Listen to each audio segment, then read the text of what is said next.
गुरुदेव जय गुरुदेव। जो अंडा मांस खाएगा सीधे नरक में जाएगा। हाथ जोड़कर विनय हमारी हो जाओ सब शाकाहारी।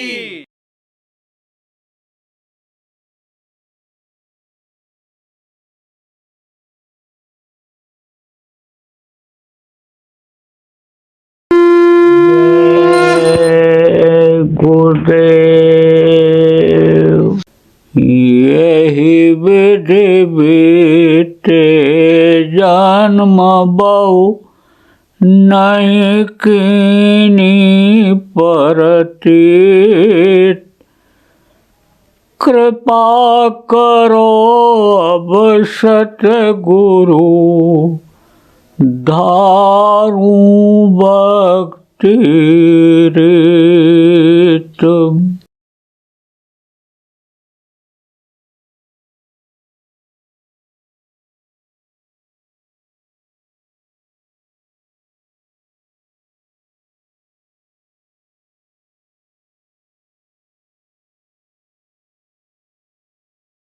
संयम और नियम हो गया खत्म।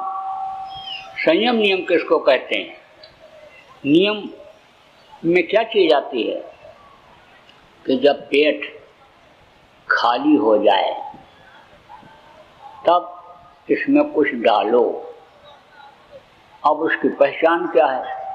नाक से जब दाहिने नाक है ना, ये श्वास, ये जो सुराख है, इससे जब श्वास चले तब कुछ खाना चाहिए। भूख तो लग जाती है। शुगर का मरीज होता है, वो खाने के थोड़ी ही देर बाद फिर मांगने लगता है खाने को। भूख तो लगती है, लेकिन नाक का श्वास नहीं चलता है। जब पेट खाली होता है तब चलता है। लेकिन वो अभी खा पी करके आया है और उससे कह दो ये मिठाई है, खा लीजिए, रख दो प्लेट में, रसगुल्ला बढ़िया ले आओ, रख दो, और कहो खा लीजिए तो कहेगा नहीं नहीं भूख नहीं है, पेट भरा हुआ। अरे काल ले लीजिए, थोड़ी देर तक तो देखता रहेगा, उसके बाद ऐसे उठाएगा और खा जाएगा। खा लेगा तो फिर देखेगा तो दूसरा भी उठा लेगा, वो भी खा जाएगा। फिर देखो ना उसकी तरफ, देखोगे तो शर्मा जाएगा, फिर नहीं उठाएगा। अलग मुंह पे बात करते रहो तो तीसरा, चौथा, पांचवा, छठवां सब खा जाएगा, पूरी प्लेट साफ कर देगा।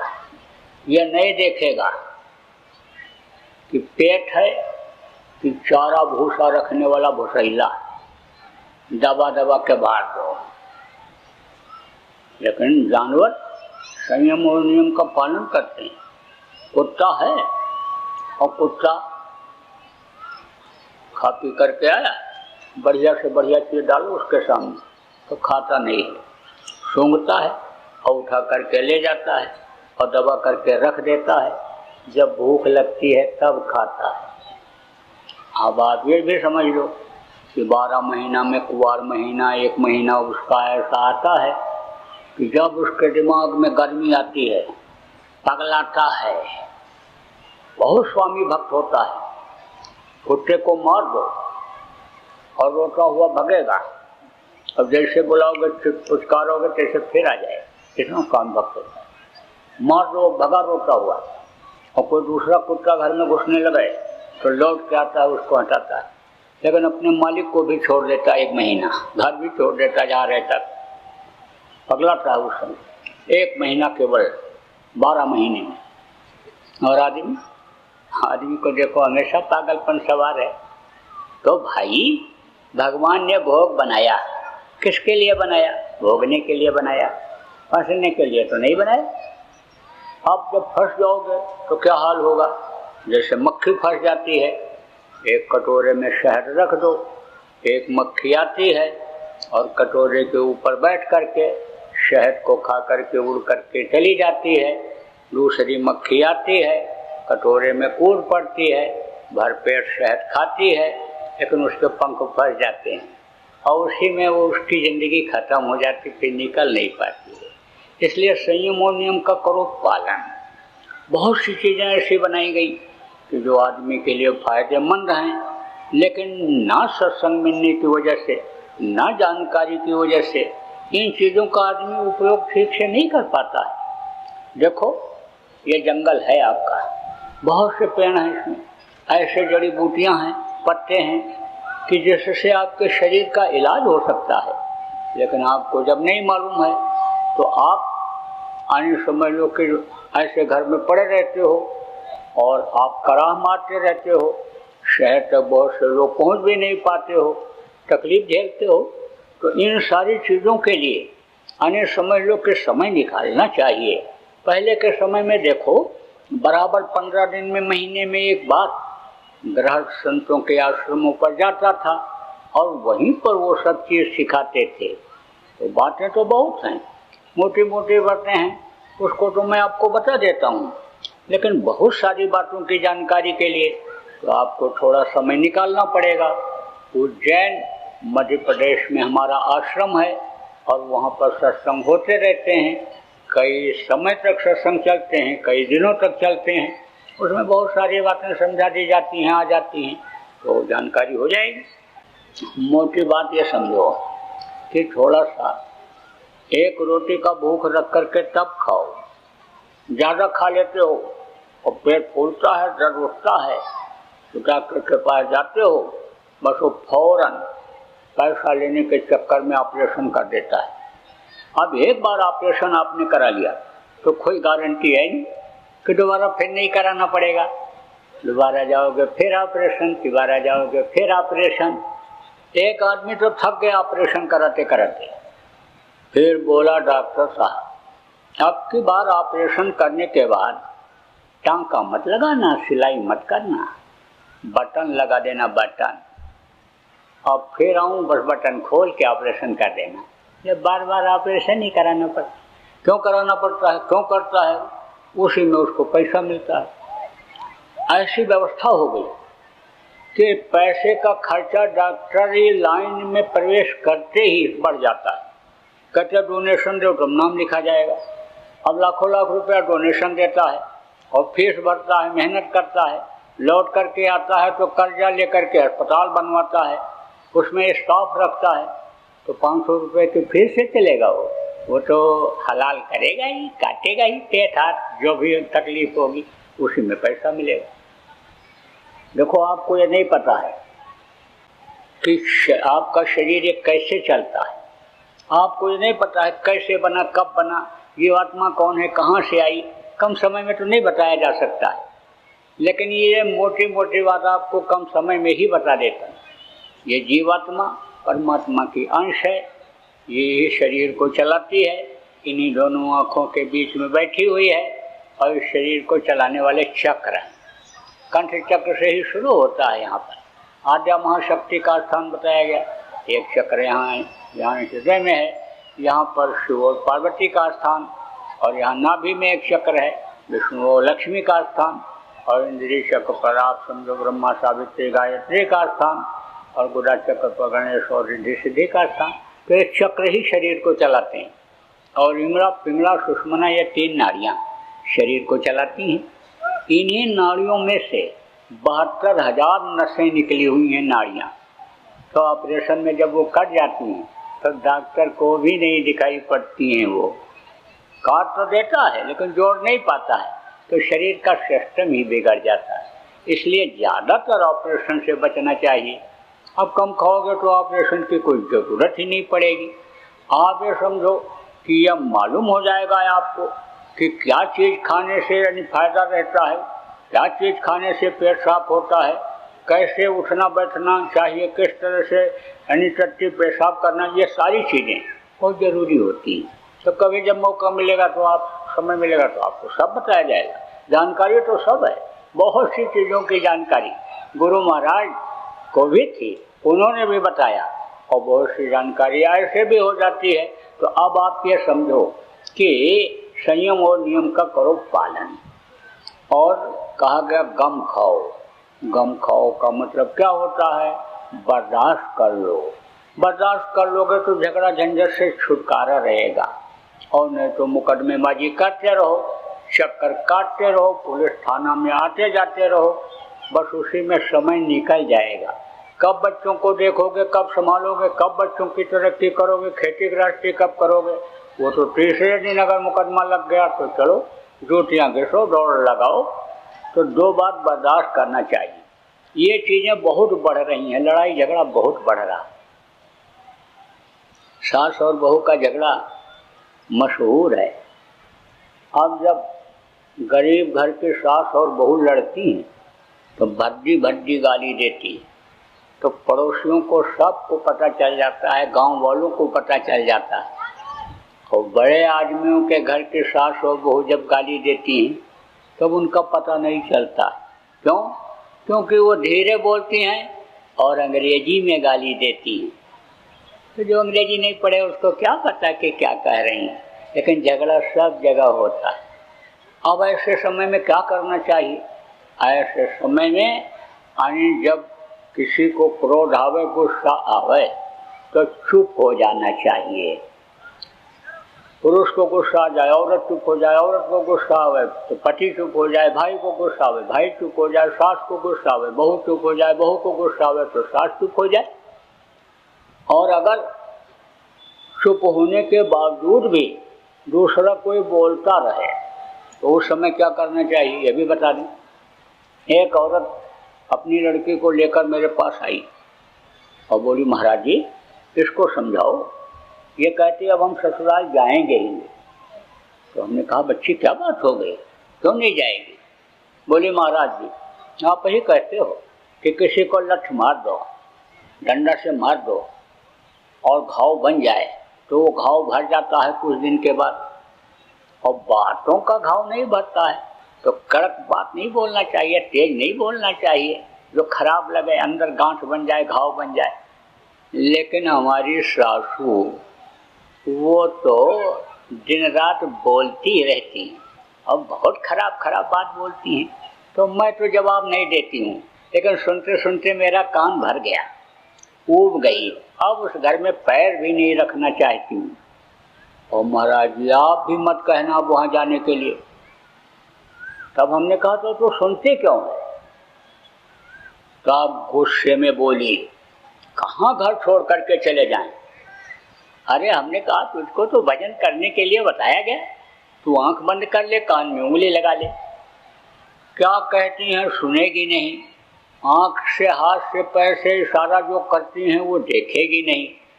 और थोड़ी देर के बाद क्रोध में जल करके वो अपने आप बुझ जाएंगी, शरीर उनका ढीला पड़ जाएगा।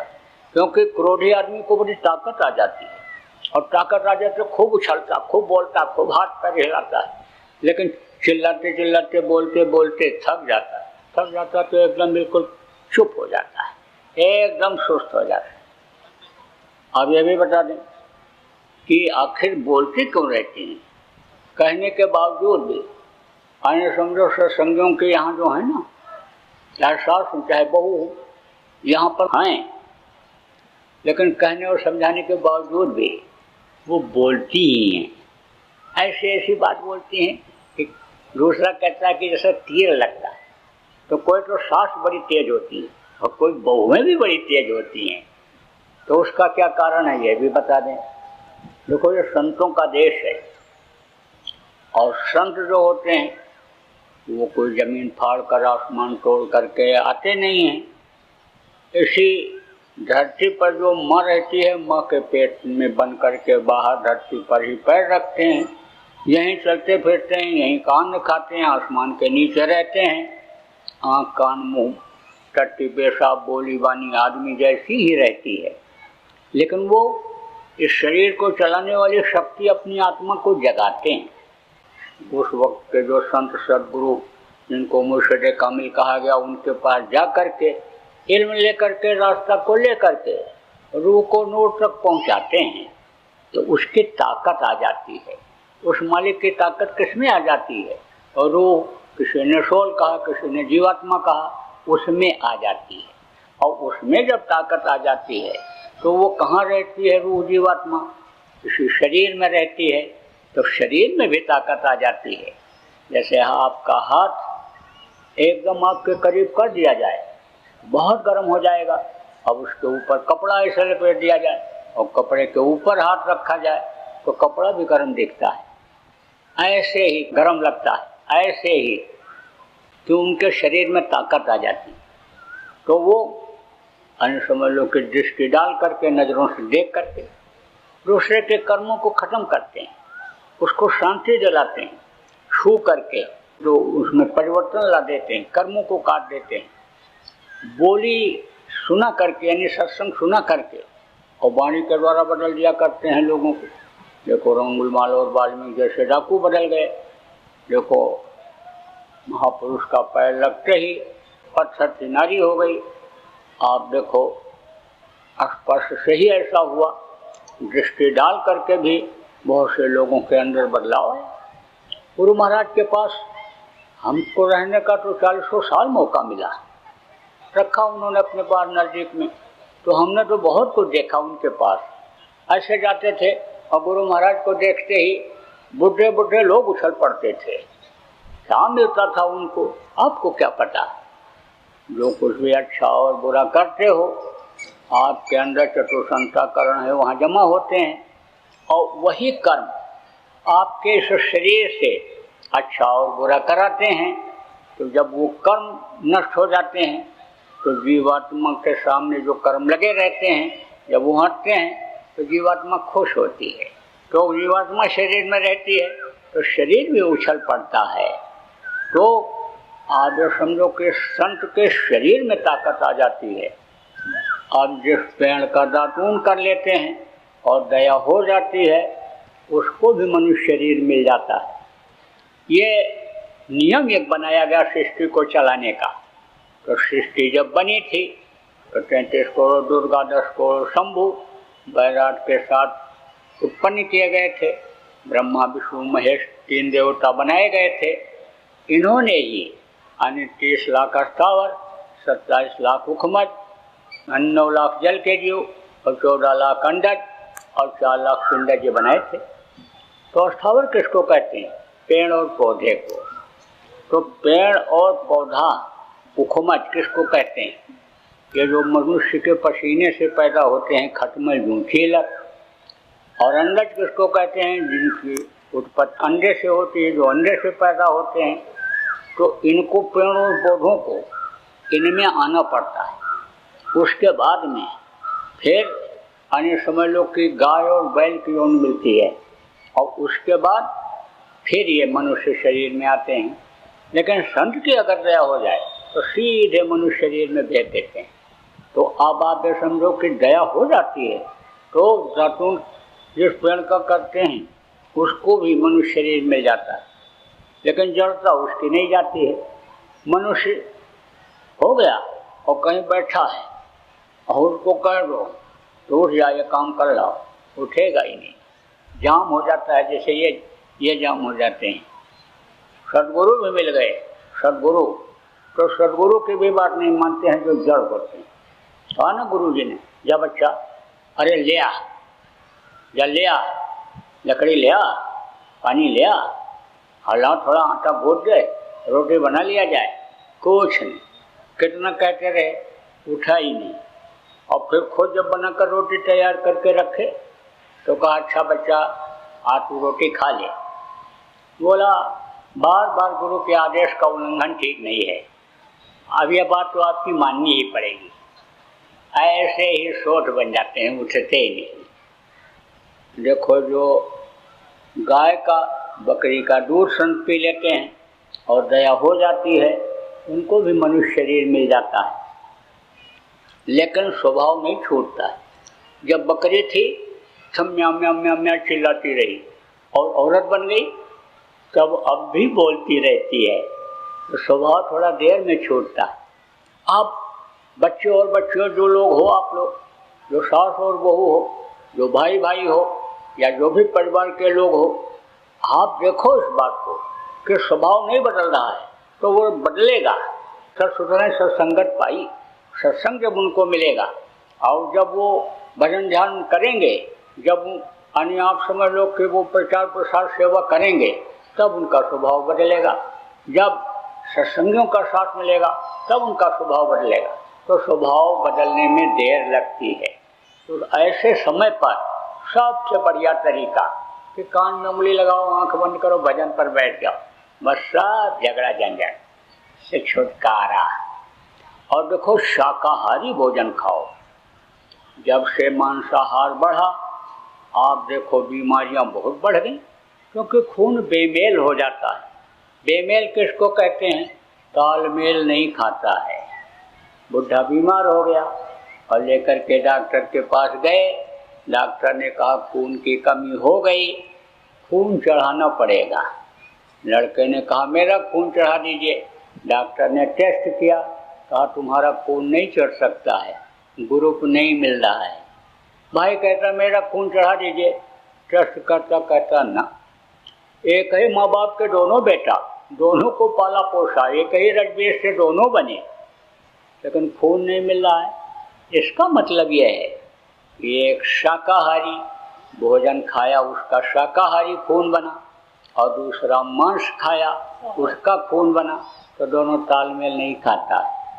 लड़ाई झगड़ा का एक मुख्य कारण यह भी है कि मांसाहारियों का खून जल्दी गर्म होता है। देखो, कुत्ता कुत्ता को देखता है मांसाहारी है, और देखा जैसे तैसे गुर्राया, और जैसे एक गुर्राता है तैसे दूसरा चढ़ बैठता है, उसके ऊपर नोट डालता है। गाय और बैल और ये सब जो होते हैं, जो शाकाहारी होते हैं, शांत स्वभाव के होते हैं, लेकिन मांसाहारी शांत स्वभाव के नहीं होते हैं, खून इनका गर्म होता है। तो मांस का भक्षण नहीं करना चाहिए, मांस नहीं खाना चाहिए, मछली नहीं खाना चाहिए, इन चीज़ों को नहीं खाना चाहिए। तो संयम से रहो, नियम का पालन करो, और कम खाओ और गम खाओ और शाकाहारी भोजन करो, और मेहनत और ईमानदारी की कमाई करो कि जिससे उसमें बरकत मिल सके। तो ये तो बताया आपको लोक बनाने का तरीका। अब बताऊंगा परलोक बनाने का तरीका। अब लोक बनाना परलोक बनाना किसको कहते हैं? कहते हो अच्छा खाते हैं, अच्छा पहनते हैं, अच्छे मकान में रहते हैं, इनकी पत्नी पतिव्रता है, पुत्राज्ञाकारी है, लोग इनको प्रणाम सलाम करते हैं, पैर छूते हैं, इनका लोक बना हुआ है। लोक बनाना इसको कहते हैं। और परलोक बनाना किसको कहते हैं? जहाँ पर आप रहते हो ये मृत्यु लोक है। इस मृत्यु लोक का ये नियम है कि जो पेड़ फलता है वो झड़ता है, जो आग जलती है वो बुझती है, और जो पैदा होता है वो मरता है। मृत्यु माने होता है बाहर, एक दिन सबको बाहर कर दिया जाना होता है। तो यह है मृत्यु लोक। इसके ऊपर भी लोक है, सूर्य लोक, चंद्र लोक, इसके ऊपर स्वर्ग लोक, वैकुंठ लोक, ब्रह्मलोक, पार ब्रह्म लोक, महाकाल लोक, सतलोक, अलख लोक, अगम लोक, अनामी लोक, बहुत से लोक हैं। वो लोग बहुत बड़े बड़े हैं और खचाखच जीवात्माएं वहाँ भरी हुई हैं। वहाँ गंदगी नहीं है, बहुत सुंदरता और बहुत आनंद, कोई रोना धोना नहीं है, कोई वहाँ पर ईर्ष्या द्वेष नहीं है, कोई भी दुख संताप नहीं है। वो बहुत बड़े बड़े लोक हैं। तो वो भी लोक हैं। अब आप अपने घर में रहते हुए उन लोकों में भी आना जाना शुरू कर दो, वो भी रास्ता आपको बताऊंगा। ये हमारे गुरु महाराज बताते थे। ये अरे ये नहीं, जिनकी तस्वीर है वो देखो, ये पक्की बात समझ लो कि महापुरुष जब इस धरती पर आते हैं तो जल्दी उनको लोग पहचान नहीं पाते, और जब चले जाते हैं तो उसी शरीर में दोबारा आते नहीं हैं कि फिर दिखाई पड़ गए। ये बिल्कुल नहीं हो सकता। जब शरीर छोड़ करके जो लोग गए उस शरीर में आए नहीं, और काम जो उन्होंने किया उससे लोगों को फायदा दिखाई पड़ा, जब तब उनको याद करने लग गए। तो बोले यादगार न खत्म हो जाए तो मूर्तियाँ बनाओ, और मूर्ति बना करके लगाने लग गए जगह जगह दर्शन के लिए। जब कैमरा चला तो फोटो खींच करके घरों में लगाने लग गए। अब कुछ लोगों की सोच ये बन गई कि मूर्ति की पूजा कर लेंगे, फोटो की पूजा कर लेंगे, फूल पत्ती प्रसाद चढ़ा देंगे, बस हमको निजात मिल जाएगी, मुक्ति मोक्ष मिल जाएगा। तो ये तो हो ही नहीं सकता है। आज आप जिनको देखे भी नहीं और किसी ने कोई उनका रूप बना करके बैठ गया और उसका फोटो खींच गया तो भगवान तो वो हो नहीं गए। फोटो तो उसका है जो उनके रूप को बना लिया, पत्थर काट करके या मिट्टी से उनके शरीर को बना दिया और मान्यता दे दिया कि यह भगवान है। तो असली भगवान मिले तब तो मदद भी करें। अब जो खुद न चल फिर पावे, कुछ भी कहो, फोटो के सामने कुछ भी कहो, मूर्ति के सामने कुछ भी कहो, कुछ न सुने, कुछ भी न करें, कुछ भी मांगो और न दे पावे आपको, तो कैसे मान लें कि वो आपको मुक्ति मोक्ष दे देंगे। इनकी मूर्ति बनाए हो, इनका पूजा करते हो, ऐसे बहुत से अन्य समझ लो कि आए महापुरुष और उनके नजदीक रहने वालों को भी वो नहीं पार किए। आप देखो कि कृष्ण आए तो कृष्ण के साथ 24 घंटे रहते थे पांडव। अब जब उनके जाने का समय हुआ, बोले मैं अब जा रहा हूँ, मेरा काम पूरा हो गया।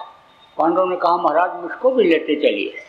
बोले तुम नहीं जा सकते हो मेरे साथ, तुमको किसी त्रिकालदर्शी की जरूरत है, संत सदगुरु की जरूरत है, उनको तुम खोजो, उनके पास जाओ, उनसे युक्ति लो, इल्म लो और साधना करो, तब तुम पार हो सकते हो। गीता में सब कुछ लिखा भरा पड़ा हुआ है, लेकिन जब उसको समझो नहीं, पढ़ते ही चले जाओ, समझने की कोशिश न करो, तब तो फिर इसी में समय निकल जाएगा आपका। उन्हीं की प्रतिमा को, उन्हीं की फोटो जो कोई बन के बैठ गया पूजने में समय निकल जाएगा। आप देखो कि गीता के चौथे अन्य अध्याय में 34वां श्लोक में यही चीज लिखी हुई है कि संत की खोज करो, सदगुरु के पास जाओ, उनसे रास्ता लेकर के योग साधना करो, जीवात्मा का कल्याण वहां से होगा। बहुत रोया गिड़गिड़ाया पांडवों ने, लेकिन कृष्ण दो टूक जवाब दिए कि अवतारिक शक्तियों का काम अलग होता है, धर्म की स्थापना करने का काम होता है, दुराचारियों के संहार का काम होता है, यह जीवों को पार करने का काम संत सदगुरु का होता है, उनके पास तुमको जाना ही पड़ेगा। तो अब आप इस बात को समझो, कैसे इस बात को मान लें कि फोटो की और मूर्ति की पूजा करके कोई पार हो जाएगा। फोटो किस लिए लगाया जाता है? एक यादगार के लिए कि ध्यान लगाने में मदद मिलेगी। अब बहुत से सत्संगी लोगों की भी एक ख्याल बन गई कि गुरु महाराज के फोटो के सामने दिया जला देंगे और फूल पत्ती चढ़ा देंगे, बस हमारा काम बन जाएगा। इसलिए इसको मैंने स्पष्ट किया, कहा ना कि मंटू भजो गुरु का नाम। अब इसका मतलब न समझ पाओ तो माता पिता ने जो नाम रखा कहो हम इसी को भजेंगे। जो नाम उन्होंने दिया उसको भजो, उसको याद करो। तो जो उन्होंने कहा गुरु महाराज ने, उन वचनों को पकड़ो, गुरु महाराज के वचन को याद रखो। ध्यान भजन के लिए प्रेमियों गुरु महाराज ने कहा आपको जो नामदानी गुरु महाराज के हो तो आप ध्यान भजन करो। हाड़ मांस के शरीर से उनके तो आपको लाभ मिला, दर्शन करने से आपको शांति मिली, अपनी बात कह देने से आपको फायदा हुआ, धन में, पुत्र में, परिवार में बढ़ोतरी तो हुई, बीमारियां तो हटी, नौकरी चाकरी बच्चों को मिली, धंधा व्यापार में बढ़ोतरी तो हुई, बिगड़े काम आपके तो बने, आदतें खराब थी उसमें सुधार तो आया, लेकिन अब वो चीज हो नहीं सकती। क्यों? क्योंकि अब हम उनको देख नहीं पाओगे इन बाहरी आंखों से।